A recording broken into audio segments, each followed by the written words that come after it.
विराजमान हुई तो वही हो गया घोष। इस प्रकार संपूर्ण जो ब्रह्मांड जितनी भी वस्तुएं हैं वे सारी की सारी वस्तुएं उस प्रणव के भीतर ही एकमात्र विराजमान है। आकार का द्वारा, आकार माने वासुदेव, मकार माने जीव और उकार का तात्पर्य है कि जितने भी साधन हैं, चाहे भौतिक भोग के साधन हो और चाहे भक्ति साधन हो, वे सब उ होकर के विराजमान। आ उ म, उ माने साधन, म माने जीव और अ माने ब्रह्म वासुदेव। जितना भी पदार्थ है वो तीन रूपों में प्राप्त होगा, जीव के रूप में, ब्रह्म के रूप में और प्रकृति जिसका साधन भगवत सेवा के लिए किया जाएगा। इन तीन रूपों में होगा। तो आओ म इनमें संपूर्ण पदार्थ आ गए और ये ही संपूर्ण पदार्थ संपूर्ण रूप में विस्तृत होकर के सेवा के लिए प्रयुक्त होंगे। इसी प्रकार श्री रस के क्षेत्र में जो काम बीज है क, ल और ई, उनके द्वारा अपूर्व जो विस्तार है वो ही विस्तार नाद और घोष होकर के सर्वत्र सर्वत्र विराजमान होगा। तो श्री कृष्ण कामदेव होकर के विराजमान हैं और कामदेव होकर के वे 24.5 चंद्रमा से युक्त हैं। कामदेव का शब्दार्थ काम माने कामना, उनको सेवा की कामना, उसको देव माने दान, द्योतन और दीपन करने वाले होकर के वे विराजमान हैं। ऐसे जो श्री कृष्ण हैं उन्होंने कामदेव के रूप में जब ये देखा कि ये मछली कामदेव का वाहन है तो स्व मकर युगम उन्होंने अपने वाहन रूप दोनों मछलियों को कान के कुंडल के रूप में, मकराकृत कुंडल के रूप में कर्ण नद्धम विधत्तो, कान रूपी खूंटे से उनको बांध दिया कि ये चंचल नहीं करें। भाई चंचलता क्यों नहीं करें? उसका कारण है कि वे गोपियों के हृदय को भेदने के लिए एकाग्र चित्त होकर के बाण का प्रयोग कर रहे हैं, कटाक्ष का प्रयोग कर रहे हैं। श्री श्याम सुंदर के कटाक्ष हो गए विध्यन अस्य ईक्षण शरीर, श्री कृष्ण के नेत्र रूपी तेज बाणों से गोपियों को भेदना चाहते हैं और उस भेदने में कहीं डिस्टर्बेंस नहीं हो, कोई व्यवधान नहीं हो, इसलिए उन्होंने कुंडलों को कान से बांध दिया। अब जब कान से बांध दिया तो कुंडल तो बेचारे बंध गए, परंतु भौरों को कौन बांधेगा? भौरों को, कुंडल को तो बांधा जा सकता है, भौरों को तो बांधा नहीं जा सकता है।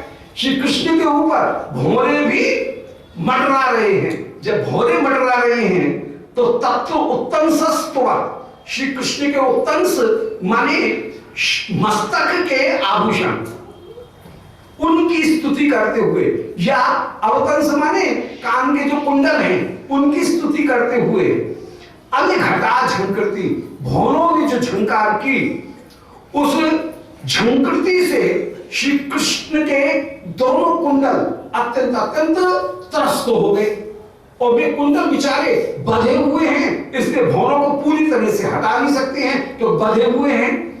तब एतद यत्नात् मौढ़्या, उनको भगाने का वे यत्न तो करते हैं परंतु मौढ़्या ऐसे मुग्ध हैं कि अपसृत कृते, उनको भगाने के लिए यत्न करने पर भी जब यत्न सफल नहीं होता है तो मुग्ध हो जाते हैं और मुग्ध होकर के केवल कान कपोल रूपी गंडस्थल रूपी नृत्य स्थली पर वे नृत्य करते हुए ही विराजमान होते हैं, अर्थात उनकी शोभा कपोल के ऊपर विराजमान हो रही है।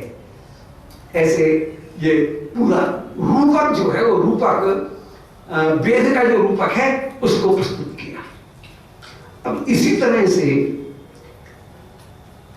एक रूपक कह रहे हैं आगे कि स्वच्छं स्निग्धम, नेत्र जो है उनका वर्णन कहां तक किया जाए? नेत्रों की शोभा ऐसी कि उसमें रूपक पे रूपक कहीं प्रकट हो रहे हैं। अब नेत्र के लिए एक तीसरा रूपक दे रहे हैं कि स्वच्छं स्निग्धम नयन युगलम, श्री श्याम सुंदर के स्वच्छ स्निग्ध दोनों नेत्र हैं। इन नेत्र युगल ने, इन नेत्र रूपी नायक ने, नेत्र हो गए नायक, और इन्होंने दो कांताओं को प्राप्त किया। कांते प्राप ये हंत कांते तारे, इन्होंने नेत्रों के तारे रूपी दो कांताओं को प्राप्त किया। नवम स्कंद में एक प्रसंग आया कि बृहस्पति की पत्नी तारा थी, उन तारा को बलपूर्वक चंद्रमा ने हरण कर लिया। जब चंद्रमा तारा को हरण करके ले गए तो बृहस्पति जी ने देवताओं को आदेश दिया, बोले तुम मेरे शिष्य हो, मैं देवगुरु हूं, हमारी पत्नी का हरण हो गया है, तुम हमारी सहायता करो। उधर चंद्रमा भी देवताओं का राजा, तो चंद्रमा जो है उसने कुछ देवताओं को अपने पक्ष में ले लिया।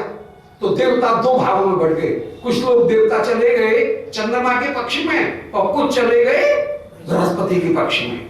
और तारों का बहुत दिन तक बड़ा भारी लड़ाई होती रही। ब्रह्मा जी को जब ये पता लगा कि अरे ये तो देवता आपस में लड़ते मरे जा रहे हैं ये तारा के पीछे, तब ब्रह्मा जी आए और ब्रह्मा जी ने दोनों को रोका और तारा को बुलाया और कहा, चंद्रमा को समझाया कि ना, हम आदेश दे रहे हैं तारा जिनकी पत्नी है उनको लौटा दी जाए। बृहस्पति जी को तारा लौटा दी गई। तारा उस समय गर्भिणी थी, वो एक अलग प्रसंग है, इतना ही प्रसंग है, यहां पर तो इतना ही उपयोगी है। इसके बाद में बृहस्पति जी जो है वो तारा जो थी उनके उसी समय वे गर्भिणी थी। बृहस्पति जी डांटते हुए बोले, इस गर्भ का त्याग कर। जैसे गर्भ का त्याग किया, बड़ा सुंदर बालक। अब बृहस्पति तो कहें कि ये बालक मेरा है और चंद्रमा कहे कि ये बालक मेरा। इस बात को लेकर के बड़ा झमेला हुआ। उस समय उस बालक से ही पूछा कि तुम किसके बालक हो, तुम बताओ। तब उस बालक ने ये कहा कि नहीं, मेरे पिता चंद्रमा हैं। उस समय चंद्रमा के पुत्र होकर के वो बुध राजकुमार प्रसिद्ध होकर के विराजमान हुए और उन बुध के द्वारा आगे चंद्रवंश प्रकट हुआ। तो उन बुध ने जब विवाह किया उस समय इला के साथ में, उस इला में पुरुरवा राजा का जन्म हुआ और पुरुरवा राजा के द्वारा फिर आगे चंद्रवंश वह विस्तार को प्राप्त हुआ। सूर्यवंश और चंद्रवंश इसी तरह से चले। तो यहां पर उसी संदर्भ को कुछ ग्रहण करते हुए कहा जा रहा है कि श्री कृष्ण के नयन युगल, इनको दो पत्नी प्राप्त हुई, दो कांता। एक कांता तो है माने आंखों की दोनों पुतली, ये पुतली तारा रूपी ही दो कांता प्राप्त हुई है। तो स्वच्छं स्निग्धम नयन युगलम प्राप ये हंत कांते, स्वच्छ नेत्र रूपी नायक ने, कांते माने तारा रूपी, ते तारे, तारा रूपी दो कांताओं को प्राप्त किया। ये दोनों कांताएं कैसी हैं? बड़ी सुंदरी, समृद्ध मद भरे, माने श्याम सुंदर के दोनों नेत्रों के तारे ये मद से भरे हुए हैं, परंतु हैं चंचल। चंचल तो है ही है, तो तारा का ऐसे ही स्वभाव। तो कहीं चंचल तो है, तारा का भी चंद्रमा के पास में चली जाए, कभी बृहस्पति के पास में चली जाए, हरण भी कर लिया जाए और सबको स्वीकार भी कर।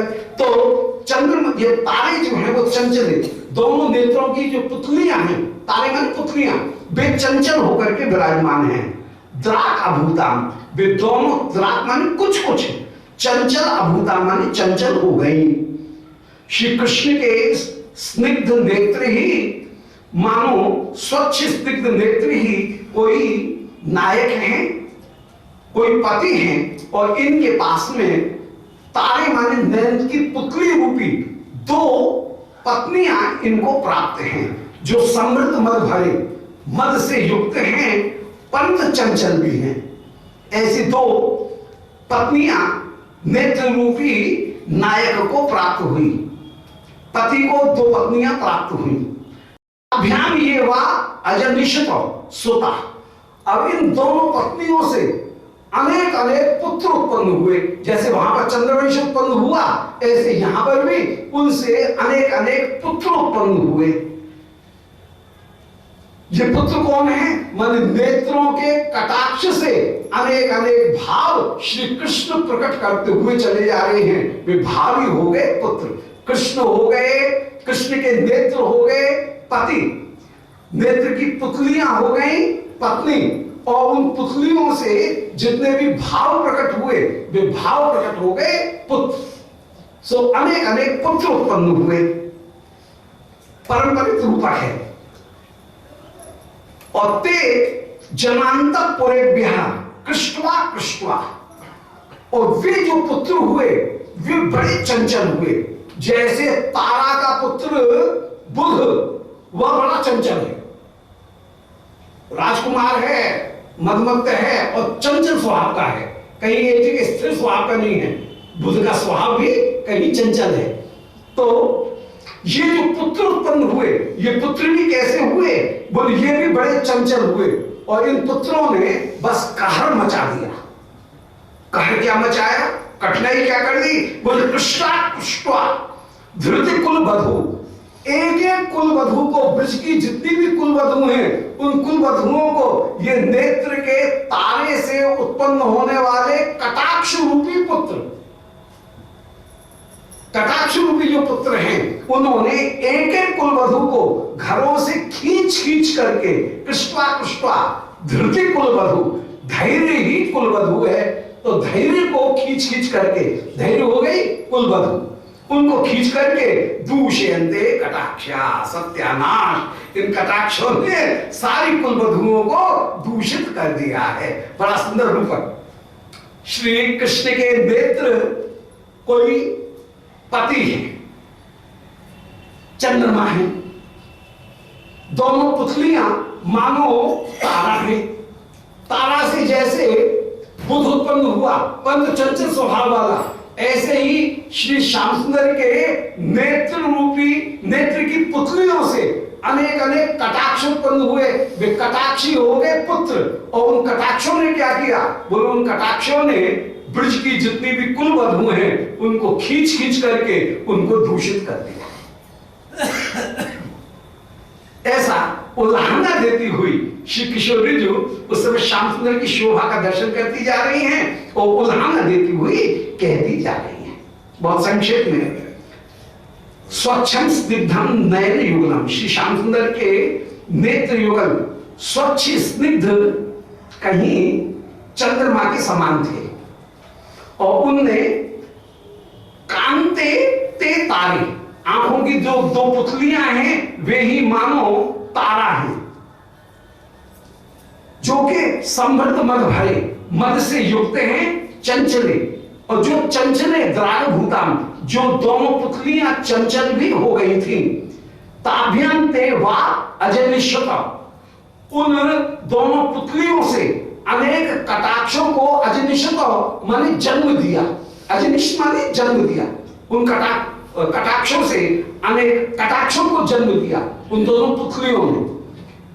वे कटाक्ष ही स्वतः पुत्र होकर के विराजमान हैं, और उन्होंने जनांतक पुरेभ्य, वृद्धजनों के अंतःपुर से कुल बालाओं को कृष्णा कृष्णा आकर्षित कर करके कुल वधुओं को दूषयन्ते, दूषित कर दिया है उन कटाक्षों ने।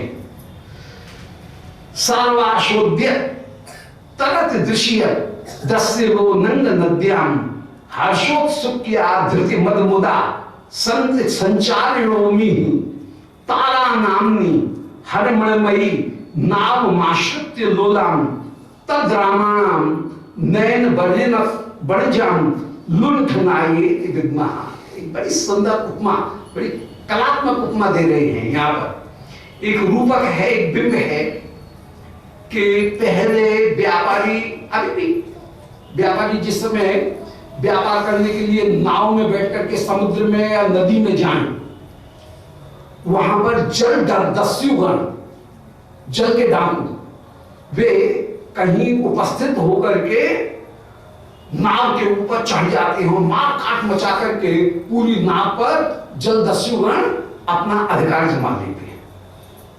यहां पर उसी जलदस्यु का रूपक दिया गया कि श्याम सुंदर के किशोरी जी कहीं वही आक्षेप की, वो सहज जो मानवीय स्वरूप है प्रिया का, उस मानवीय स्वरूप में श्याम सुंदर के को उल्हाना देती हुई, आक्षेप देती हुई कह रही हैं कि श्याम सुंदर के नयन, ये नयन के तारे, ये नयन, ये मानो बड़े भारी जलदस्यु हैं, इनसे बच करके रहना। यहां पर रूपक है, कृष्ण के नेत्र हैं एक नदी, उसमें नेत्र के तारे हैं कोई नाव, उस नाव में बैठी हुई कौन है? वो नाव में बैठी हुई हैं ब्रज सुंदरीगण, और ये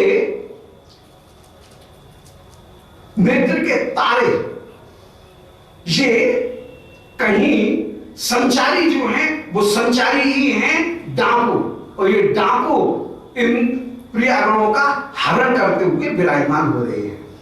इसी को आगे वर्णन कर रहे हैं कि सर्वाशोद्यत, सारी आशा माने दिशाओं में, उद्यत माने जिनकी ज्योति फैल रही है, सर्वा आशा उद्यत, सारी आशाओं में माने दिशाओं में, उद्यत माने फैल रही है।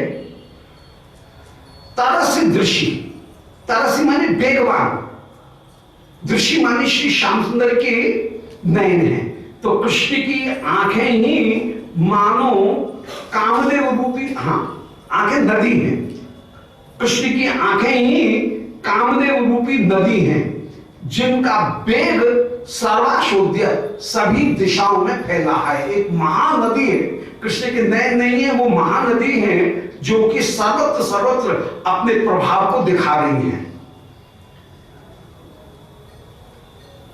ऐसी नदी में यद दस्यो अनंत नद्यां, ये कामदेव रूपी अपूर्व नदी है, कृष्ण की आंखें ही कामदेव रूपी नदी हैं जिनका प्रभाव सब जगह फैल रहा है।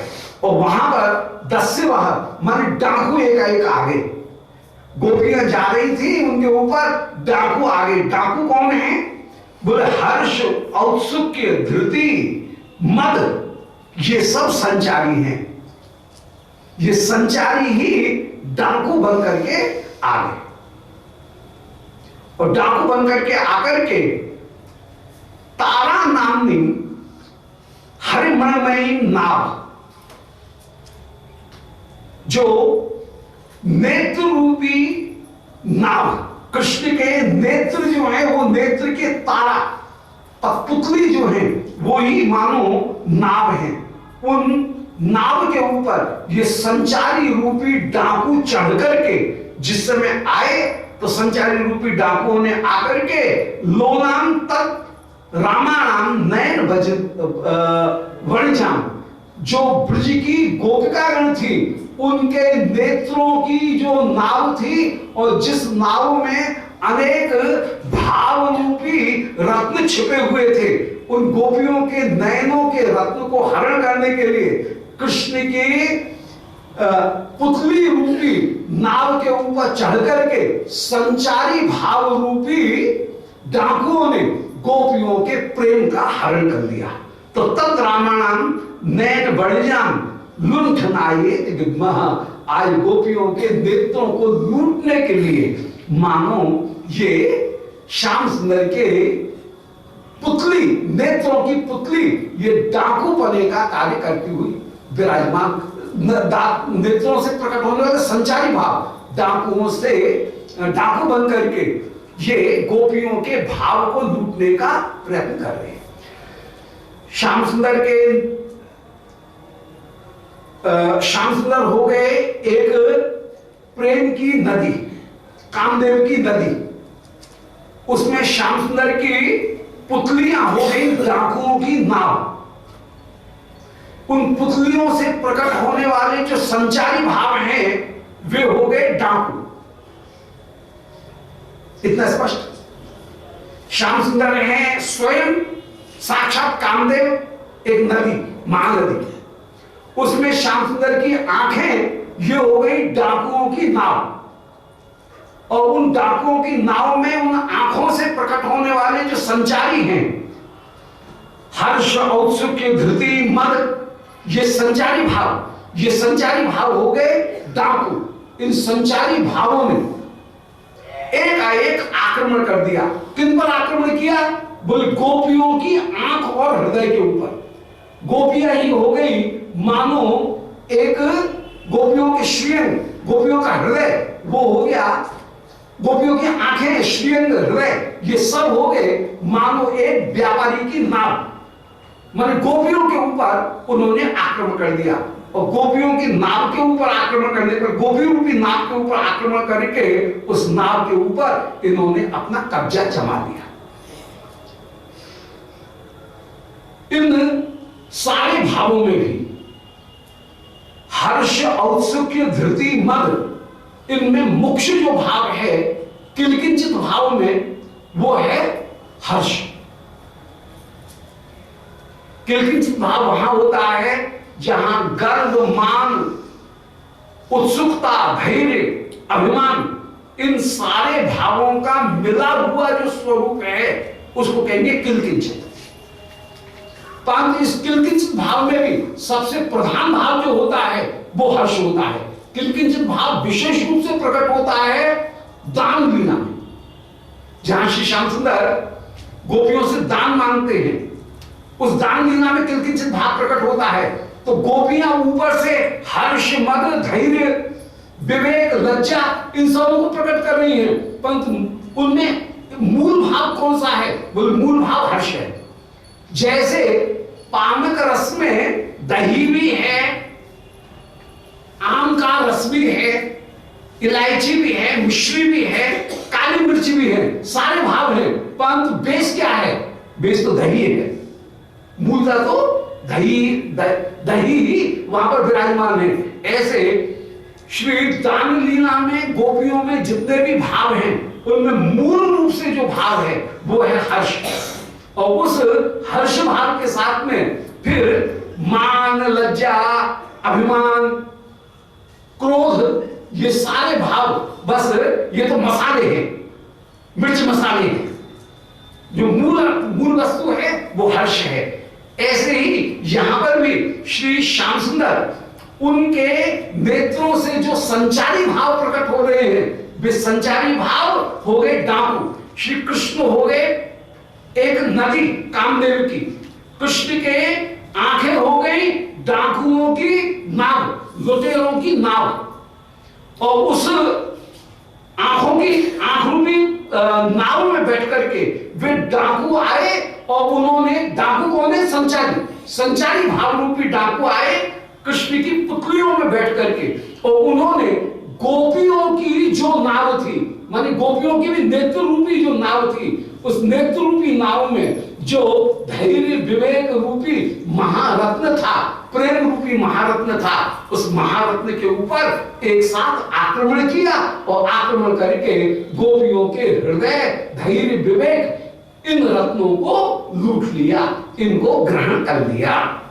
तो कृष्ण ये तद रामायण नयन वणिजाम, गोपियों के नेत्र ही मानो वणिक हैं, व्यापारी हैं, और इनके पूरे साथ बाहर के ऊपर श्याम सुंदर के नेत्र की पुतली में बैठे हुए संचारी भाव रूपी डाकुओं ने गोपियों के धैर्य, विवेक रूपी महारत्न को लूट लिया है। तो लुंठनायेति विद्मः, उनको लूटने के लिए यहां आ गए हैं। इस प्रकार परंपरिक रूपक का एक बहुत सुंदर प्रयोग, और श्री किशोरी जी की कल्पना, उनका तो कहना ही क्या, किशोरी जी कल्पना कर रही है कि श्याम सुंदर एक कामदेव रूपी नदी हो गए, श्याम सुंदर की पुतली वह डाकुओं की नाव हो गई, उस नाव में हर्ष, विवेक, धृति, मद प्रवृत्ति डाकू बैठे थे। उन डाकुओं ने गोपियों को जो जाते हुए देखा, गोपियों की नाव को देखा, माने नेत्र रूपी नाव को देखा, जिसमें धैर्य, विवेक, प्रेम रूपी महारत्न लगे हुए थे, उस प्रेम रत्न को प्राप्त करने के लिए श्याम सुंदर के नेत्र रूपी नाव में बैठे हुए संचारी भाव रूपी डाकुओं ने एक साथ आक्रमण किया। जब आक्रमण किया तो गोपियों के हृदय, धैर्य, विवेक इन रत्नों को लूट करके वे ले चले हैं और इस प्रकार गोपियां लुट गई। अर्थात श्याम सुंदर के नयनों के संकेत को प्राप्त करके गोपिकागण अत्यंत आनंदित होकर के विराजमान हो रही हैं। ऐसे श्री किशोरी जी श्री विशाखा के साथ में अपने महल में बैठ करके श्याम सुंदर का दर्शन करती जा रही हैं और अपूर्व आनंद की प्राप्ति करती हुई विराजमान हो रही हैं। ये कृष्ण की शोभा और श्री कृष्ण उस समय गाय बहाते हुए विराजमान हो रहे हैं। इस प्रकार इस प्रसंग को प्रिया जी को आनंद पूर्वक श्याम सुंदर की रूप माधुरी का दर्शन करने दो। श्री प्रिया जी दर्शन कर रही है, मिलन हो रहा है और इस मिलन में अभी कुछ दिनों के लिए ये जो कथा प्रसंग है उसको यहाँ पर विश्राम देना पड़ेगा। कल से चंद्रशेखर दास बाबा जी के यहाँ पर परिक्रमा के समुद्र में घुस गई और लज्जा के समुद्र में भी घुस गई। मन वर्णन करते करते ह्रिया एवं उनमें मध्य हर्षामोधे, हर्ष है एक समुद्र, उसमें लज्जा रूपी बड़ी भंवर है, आंधी उठ रही है, लज्जा रूपी ऊंची एक लहर उठ रही है। उस लहर के बीच में शिवप्रिया घुस गई। वर्णन तो कर रही थी आनंद समुद्र में, परंतु आनंद समुद्र में ही लज्जा रूपी एक लहर आई और लज्जा रूपी लहर में प्रिया डूब गई। अर्थात वर्णन करते करते जहां विवेक आया वहां पर मन में विचार कर रही, हाय प्यारे का मैं कैसे वर्णन कर रही हूं, कोई सुन लेगा तो क्या कहेगा। ये मन में विचार आते ही लज्जा रूपी समुद्र में श्री किशोरी जो डूब गई और जहां डूबने लगी वहां पर चेतयंती विशाखा, श्री राधिका मूर्छित होने लगी और उन श्री राधिका को विशाखा ने चेत प्रदान किया और प्रोचे। श्री विशाखा राधिका से कहने लगी कि पश्य प्रिय सखे हरे दोह लीला, बोले अरे सखी श्याम सुंदर की गोदोहन की जो लीला उसका तू दर्शन कर, गोदोहन की लीला का दर्शन कर, प्यारे जैसे गोदोहन कर रहे हैं उसका तू दर्शन कर।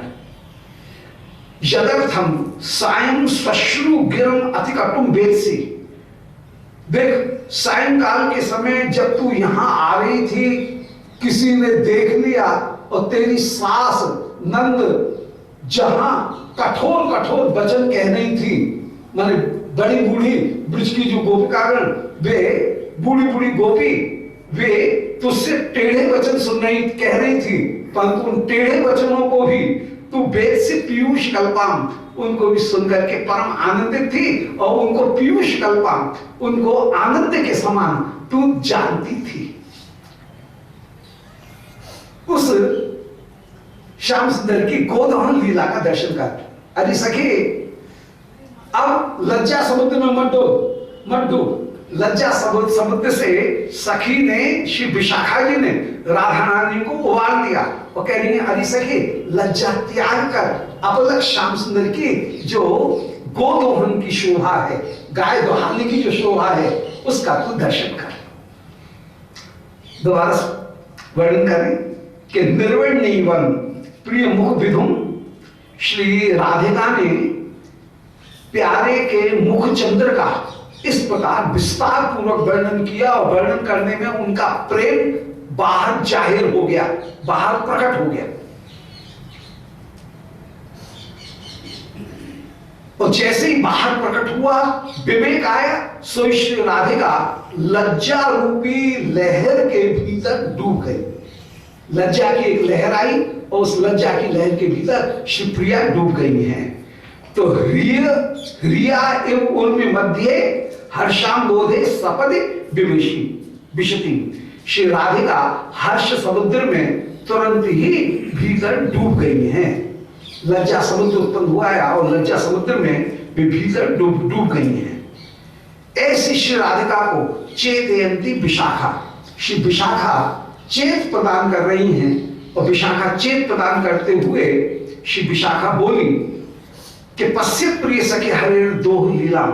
अरे सखी देख प्यारे की गोदोहन की जो लीला है उसका तू दर्शन कर। यदर्थम सायं शश्रु गिर मतकतुम बेसी, जिसके लिए सायंकाल तूने वृद्धा गोपिकाओं के अत्यंत कटु वचन को सुना, परंतु उन कटु वचनों को सुनकर के भी उन वचनों को भी अमृतसरी का तू चुपचाप पान कर गई कि अरे कह रही है कहने दो, भक्ति है तो भक्तने दो, ये जो वृद्धागण जो कह रही है कहने दो। और तू तो उस समय उन वचनों को भी सुन करके श्री श्याम सुंदर उनका दर्शन करने के लिए दौड़ी हुई चली आई है। उस शोभा का क्या वर्णन किया जाए। अरे सखी उन श्याम सुंदर की शोभा का अब तू दर्शन कर, अब तू दर्शन कर। ऐसा कहते कहते